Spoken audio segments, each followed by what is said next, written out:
It's a Minimalist Monday edition of Optimal Living Daily, episode 955, What It Means to Be a Minimalist, by Anthony Ongaro of BreakTheTwitch.com, and I'm your very own personal narrator, Justin Malik, reading to you from some amazing blogs and books to help you optimize your life. I read from so many different authors covering personal development, minimalism, productivity, motivation, inspiration, and more. And thank you to EasyKicks with Nike for sponsoring today's show. EasyKicks is the first sneaker club for kids that allows busy parents to order new Nike and Converse sneakers online when they need, with multiple price plans to fit every family's needs.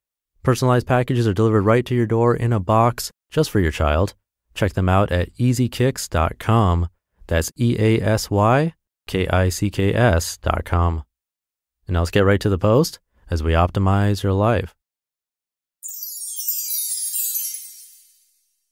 What It Means to Be a Minimalist, by Anthony Ongaro of BreakTheTwitch.com. There's been quite a bit of discussion around minimalism, what it is and what it is not. These discussions have inspired me to think more about my beliefs and reflect on what being a minimalist actually means to me. There is no doubt that learning and implementing the principles of minimalism have changed my life for the better. Before 2014, I knew that the patterns I was beginning to identify weren't working, but I wasn't exactly sure why.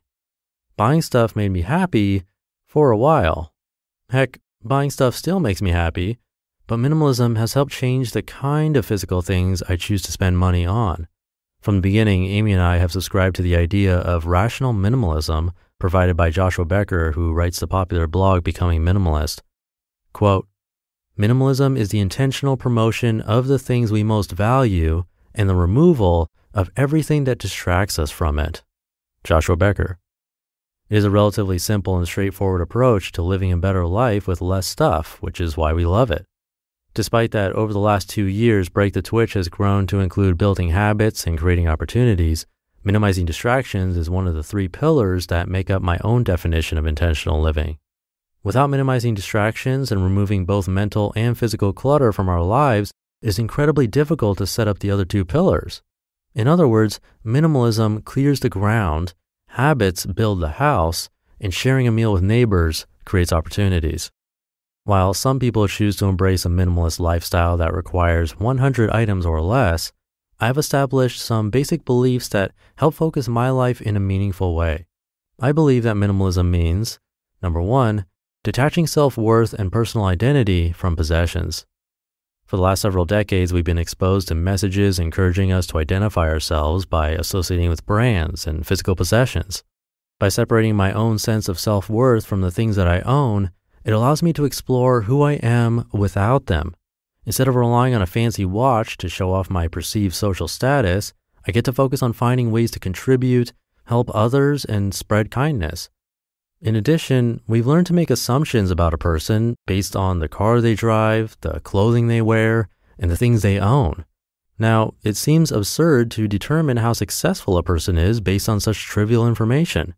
Through minimalism, we learn that these things mean very little about a person's character, who they are, and their contributions to the world. Focus on contribution instead of the impressiveness of consumption to see the true beauty in people. Number 2, not worrying about the things we own, whether too much or too little. While it remains true that the less stuff we own, the less stuff owns us, there does come a point where the opposite is true. Once we start stressing over not quite empty spaces or trying to meet a particular guideline of how much stuff we should own, the purpose is defeated. Through minimalism, we free ourselves from the things that no longer serve us, and it should stop there. It's easy to get stuck on owning a certain number of things, but whether you're stressed about a house full of clutter or stressed about only owning 100 items or less, it's still stress. Minimalism means letting go of stress related to possessions in both directions. This creates the freedom to focus on people, relationships, contribution, and self-care. Declutter as much as you think is necessary, then live your life. Feel free to adjust as you see fit. Number 3, understanding what things actually do bring joy, and more importantly, why. After 2 years of minimalism and decluttering, I know what things bring me joy more than ever before. When you carefully assess the things you own and make decisions to keep or discard the items, patterns emerge. After repeating this decision thousands of times now, I've come to understand it is the equipment that allows me to create things I love that bring me the most joy. In fact, 99% of the physical possessions I purchased in the last 2 years are directly related to filmmaking and producing videos for the Break the Twitch YouTube channel.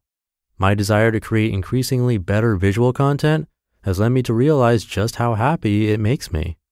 Through the slow and steady process of decluttering, seek patterns that help you understand what truly brings you joy.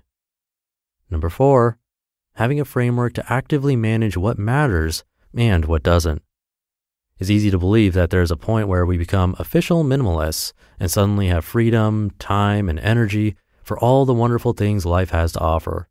This is undeniably false. I have significant evidence that minimalism is not a finish line you reach, but a framework with which you view the world. It's a way to actively edit life in a way that allows us to give our best and live our best. Minimalism is truly a journey that lasts a lifetime, as our needs and desires will change throughout. Don't expect to reach a point where everything clicks. There's no finish line, just a framework. Number 5, having more flexibility to manage what life brings, both good and bad. When schedules are overbooked and our homes are cluttered with things that do not serve us or our families, the slightest unexpected disruption can cause a negative chain reaction. Imagine a $20 parking ticket that goes unpaid, racks up fines, and eventually causes your vehicle to be impounded. Having the time and financial capacity to pay the $20 fine prevents the chain reaction from happening. While minimalism will not solve all of life's problems, it will create the space to better deal with them. Imagine an unexpected visit from a friend and being able to enjoy the time visiting instead of stressing out about how untidy the house is. Minimalism helps create this space to enjoy more of the good surprises while also dealing more readily with any unpleasant ones. Minimalism won't make all of our problems go away, but it sure does make them easier to deal with. Whether you agree with these points or disagree, I encourage you to explore what minimalism means to you. Regardless of what philosophy you pursue, I believe that intentionally promoting the things that we most value while removing the things that distract us from it is an idea that works for everyone. You just listened to the post titled, What It Means to Be a Minimalist by Anthony Ongaro of BreakTheTwitch.com. Thank you again to EasyKicks with Nike for their support. Back to school time can be a hectic, bittersweet time, and EasyKicks is here to make the process easier as your kids' shoe needs for the year will be taken care of. With new styles coming in each week, EasyKicks has you covered.